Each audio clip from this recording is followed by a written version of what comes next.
อิ่มเวลาค่ะ มีบ้านเลยแต่เป็นจักว่าละเนี่ย เดี๋ยวเมื่อ60 ปีได้อีก3-4-5 ปีมีเกษียณครับเลยจะมีเขาบ้างชุดหนึ่งแบบหลงงูไปถ่ายกันยุโรปชนิดนั้นเป็นหุ้นที่บ้าๆไม่ใช่ที่ห้องไปถ่ายยุโรป มีอันดอกมือตำหงก็ต้องได้ล่างครับสีสดสีต่างกัน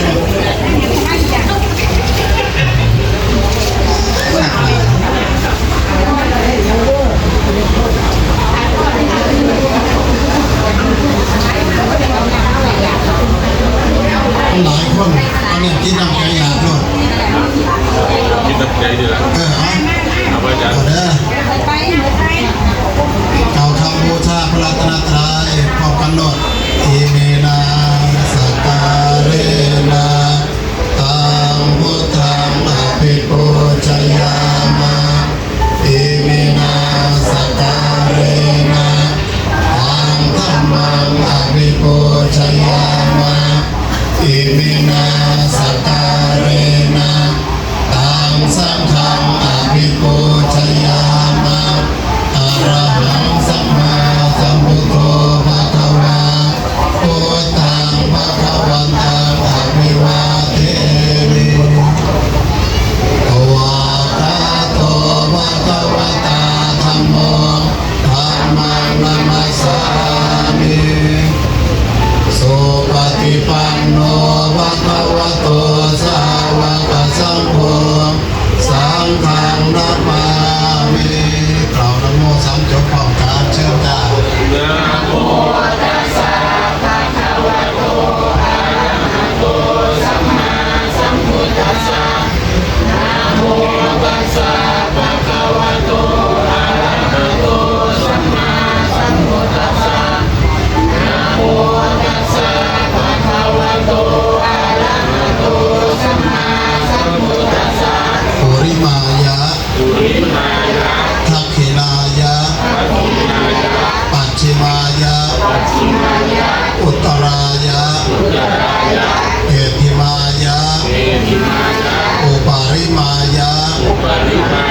ทิสายะ กัปปนะนิริสมิงปัพพะเต มหากัสสเปนะถาปิตังพัทธปุรังพัทธาตุงศิรสานมามิสุวรรณะรัชตังรัตนัง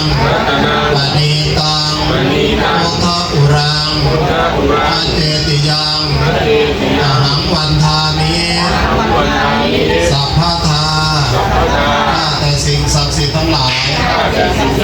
เทวบุตรเทวดาที่พิทักษ์รักษาเจดีย์พระธาตุพนมเจ้าเรือนสามพระองค์เจ้าราชครูหลวงโพนเสม็ดพระพาจารย์วัดพระธาตุพนมพระภูมิเจ้าที่เจ้าแม่ธรณีพญาสัตนาคาพญานาคทั้งเจ็ดที่ดูแลรักษาปกปักรักษาเจดีย์พระธาตุพนมพญามุจลินที่ดูแลรักษาสาพังทองสาโบราณวัดพระธาตุพนมพระภูมิเจ้าที่เจ้าแม่ธรณีที่ดูแลรักษาอาณาบริเวณคณะบุญญาเขตสามัคคีสิ่งศักดิ์สิทธิ์ทั้งหลายรับรู้รับทราบ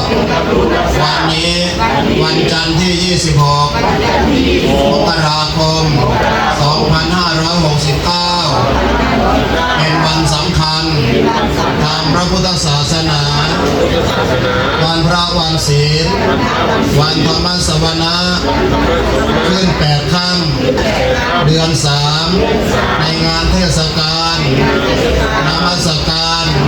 พระธาตุพนมประจำปีนี้ข้าพเจ้าทั้งหลายซึ่งเป็นลูกเป็นหลานเป็นข้าโอกาสเป็นลูกพึ่งลูกเทียนพระบรมธาตุได้มีโอกาสถวายข้าวพิจภาคถวายจตุปัจจัย เพื่อทนุบำรุงพระพุทธศาสนาที่เคยทำมาแต่ละปีบ้านโนนรังอำเภอเมืองจังหวัดร้อยเอ็ดได้มาอีกแล้วในวันนี้จึงถือโอกาสบอกกล่าวสิ่งศักดิ์สิทธิ์ทั้งหลายให้รับรู้รับทราบและมาอำนวยอวยชัยประทานพรให้ข้าพเจ้าทั้งหลายจงอยู่เย็นเป็นสุขปราศจากทุกโศกโรคเวรภัยทั้งหลายทั้งปวงอันตรายใดๆก็อย่าได้มากล้ำกายตั้งแต่บัดนี้เป็นต้นไปขึ้นชื่อว่ายากจนเข็นใจด้อยทรัพย์อปัญญาขออย่าได้เกิดอย่าได้มีแก่ข้าพเจ้าทั้งหลายในการทุกเมื่อมีแต่กัลยาณมิตรที่ดีทำดีจะได้ช่วยปกป้องเชิดชูบูชาวัดวาพระศาสนาพระพุทธศาสนาให้เจริญยิ่งขึ้นไปอิมานิมยังพันเตไยธรรมานิจตุปัจจยานิสัพปริวารานิภิกขุสังฆัสสะโตโนจัญญามะสาธุโนพันเตภิกขุสังโฆอิมานิไยธรรมานิสัพปริวารานิปฏิคันหาโตอัมหากังอีกรตังอิตายะสุขายะพันเตข้าแต่พระสงฆ์ผู้เจริญข้าพเจ้าทั้งหลายได้น้อมนำมาแล้วซึ่งเรื่องพระตาหารเรื่องไตรยธรรมจตุปัจจัยขอน้อมถวายแด่พระสงฆ์ขอพระสงฆ์จงรับเพื่อประโยชน์และความสุขความเจริญแก่ข้าพเจ้าทั้งหลายเนื่องในโอกาสวันนี้เป็นมงคลอย่างยิ่งที่ข้าพเจ้าทั้งหลายได้มีโอกาสมีเวลามากราบมาไหว้เจดีย์พระธาตุพนมที่ศักดิ์สิทธิ์เพื่อขอศีลขอพรขอความเป็นสิริมงคลขอให้สิ่งศักดิ์สิทธิ์ทั้งหลายจงมาปกปักรักษาปกป้องคุ้มครองให้ข้าพเจ้าทั้งหลายพร้อมครอบครัวญาติพี่น้องวงศาคณาญาติตระกูลวงวานสายบุญสายกุศลกัลยาณมิตรทุกท่านทุกคนของข้าพเจ้าจะมีแต่ความสุขความเจริญในหน้าที่การงานในการประกอบสัมมาอาชีพมีสุขภาพพลานามัยที่แข็งแรงอายุมั่นขวัญยืนเจริญรุ่งเรืองในธรรมะคำสั่งสอนขององค์สมเด็จพระสัมมาสัมพุทธเจ้าข้าพเจ้าขออุทิศส่วนบุญส่วนกุศลที่ได้กระทำในวันนี้และในขณะนี้ไปถึงผู้มีพระคุณทั้งหลายที่ญาติโยมทั้งหลายบรรพบุรุษของข้าพเจ้าที่ร่วงลับไปแล้วตลอดถึงเจ้ากรรมนายเวรและสรรพสัตว์ทั้งหลายทีนี้มีมาญาติพี่น้องเราที่ล่วงลับไปถ้ามีก็เอ่ยชื่อเอ่ยนามเพราะว่าสิ่งศักดิ์สิทธิ์ทั้งหลายจะได้นำข่าวสารไปบอกไปข่าวญาติพี่น้องที่กล่าวนามมาแล้วนั้นมารับอนุโมทนาบุญด้วยในขณะเดียวกันว่าเราทั้งหลายก็ขอให้ตั้งจิตตั้งใจเป็นสมาธิก็เพื่ออุทิศส่วนบุญส่วนกุศลให้ด้วยล่ะจ้าเชิ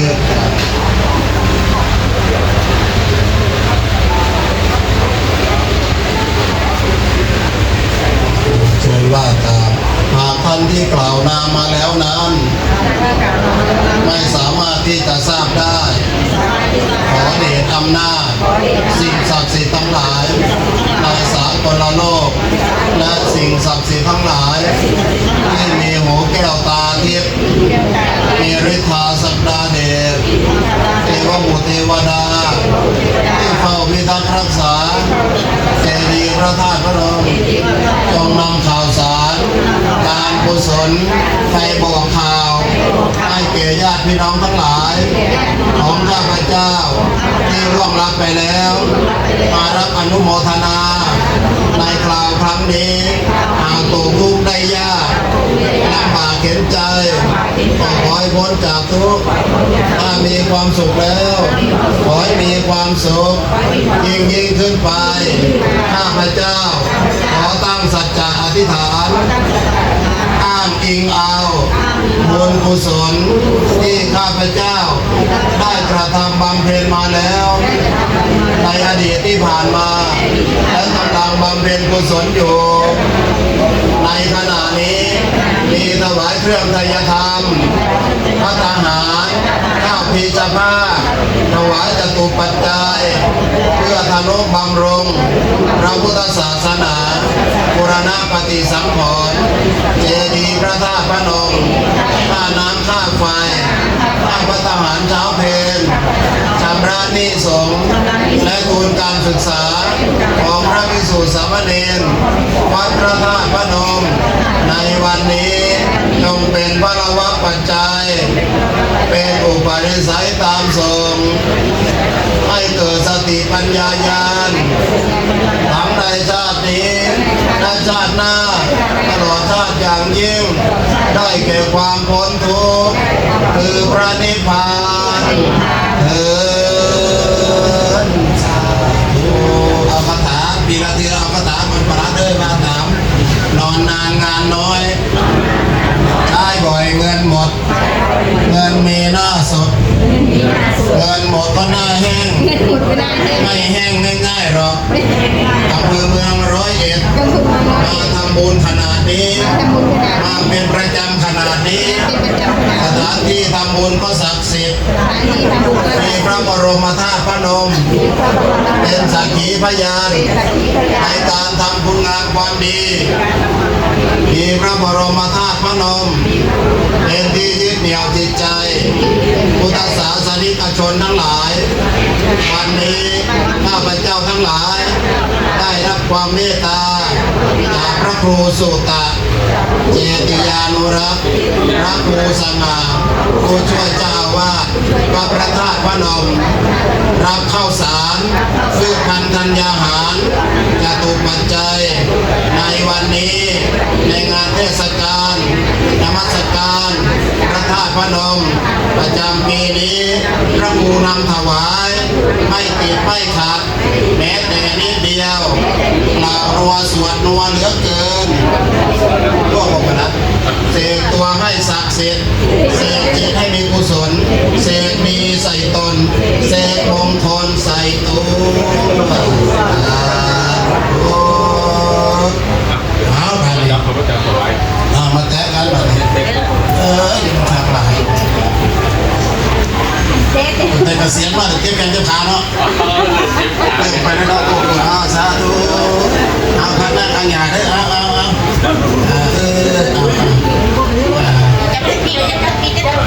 โอ้ยเขาจะแม่เปลี่ยนกล้องสักหน่อยไหมเนี่ยโอ้ยไม่ต้องมาหุ้งไหลขึ้นเอาปล่อยมือซะเอาเราก้อนสบายจัตถาวาริวหาปุราปาริปุเรนติสาครังเอวเมวะอิโตตินังเปตานังอุปกปปติอิจิตังปฏิตังตุมังคิปะเมวะตเวจโตสเปเรตุสังกปะจันโนปนราโสยถามณีโชติราโสยถาอภิวาตนาสิริสริจังอุทาปจายโนจัตตารโรธัมมาวัฏติอายุวันโนสุขังพลังปวัตตุสัพพมังคลังรักขันตุสัพพเทวตาสัพพพุทธาสัพพธัมมาสัพพสังฆานุภาเวนะสัทธาโสติภวันตุเตเดรนาปทาปธรรมปกปักรักษาเทวดาคุ้มครองให้มีแต่ความสุขความเจริญในหน้าที่การงานในการประกอบสัมมาอาชีพสุขภาพพลานามัยที่แข็งแรงไปไหนมาไหนก็ขอให้สิ่งศักดิ์สิทธิ์คุ้มครองตลอดการเดินทางและตลอดไปด้วยเถิดเอาไว้พระพร้อมกันอีกอรหังสัมมา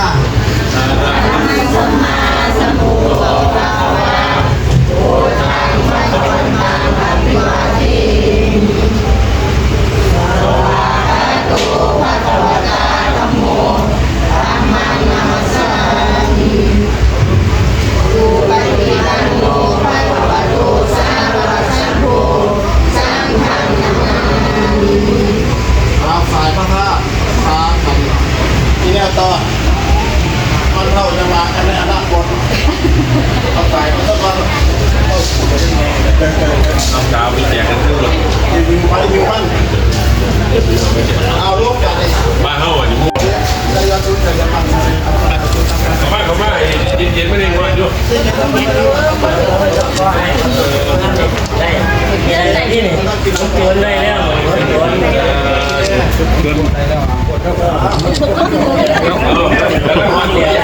เอาอีกเอาไปครับใช่ยินเร็วใช่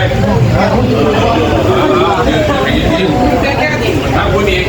อยากกิน